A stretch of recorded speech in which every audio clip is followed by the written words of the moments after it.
Hi friends, welcome to Hema spicy சமையல். நீங்கள் இன்னும் நம்ம சேனலை சப்ஸ்கிரைப் பண்ணலன்னா சப்ஸ்கிரைப் பண்ணிக்கோங்க.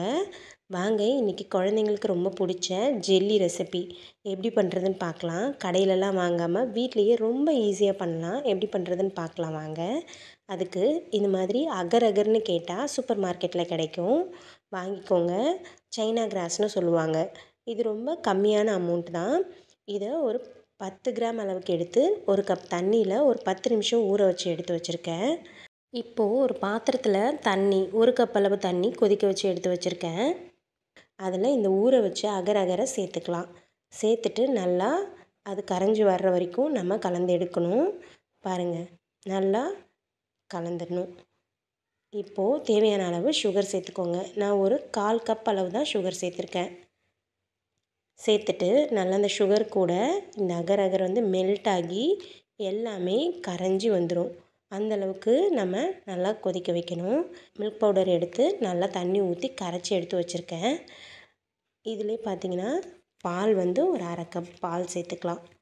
சேர்த்துட்டு நல்லா கலந்து எடுத்துக்கலாம். இப்போது இந்த கரைச்சி வச்ச மில்க் பவுடரை இது கூடவே நான் ஆட் பண்ணிக்கிறேன். உங்கள்கிட்ட மில்க் பவுடர் இல்லைன்னா இந்த மில்க்கையே நல்லா திக்காக காய்ச்சி சேர்த்துக்கோங்க. அவ்வளோதான், பாருங்கள், எல்லாமே கரைஞ்சி மெல்ட் ஆகி வந்துருச்சு. இப்போது நான் இதை ஒரு சின்ன பவுலுக்கு கொஞ்சமாக எடுத்து ட்ரான்ஸ்ஃபர் பண்ணியிருக்கேன். இது ஒயிட் கலரில் தனியாக இருக்கட்டும்.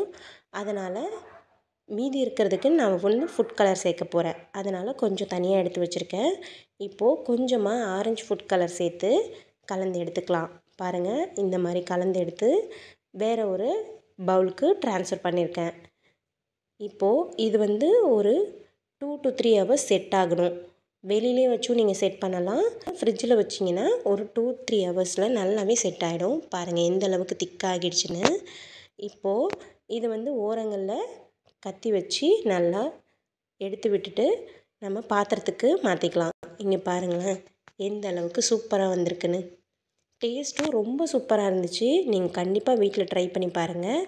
நான் அடுத்த ஒரு ஆரஞ்சு கலரையும் பாக்ஸ்லேருந்து ட்ரான்ஸ்ஃபர் பண்ணியிருக்கேன். பாருங்கள் எந்த அளவுக்கு சூப்பராக கிளாஸியாக வந்திருக்குன்னு. இப்போது எங்கள் வீட்டு குட்டீஸ் எல்லாருமே பக்கத்தில் வெயிட் பண்ணிகிட்ருக்காங்க சாப்பிட்றதுக்கு ரெடியாக. பாருங்கள், சூப்பராக வந்திருக்கு. டேஸ்ட்டு அட்டகாசமாக இருந்துச்சு. நீங்களும் வீட்டில் ட்ரை பண்ணி பாருங்கள். வீடியோ பிடிச்சிருந்தா லைக் பண்ணுங்கள், ஷேர் பண்ணுங்கள், சப்ஸ்கிரைப் பண்ணுங்கள். ஃபீட்பேக்ஸ் இருந்தால் கமெண்ட்டில் சொல்லுங்கள். தேங்க்யூ.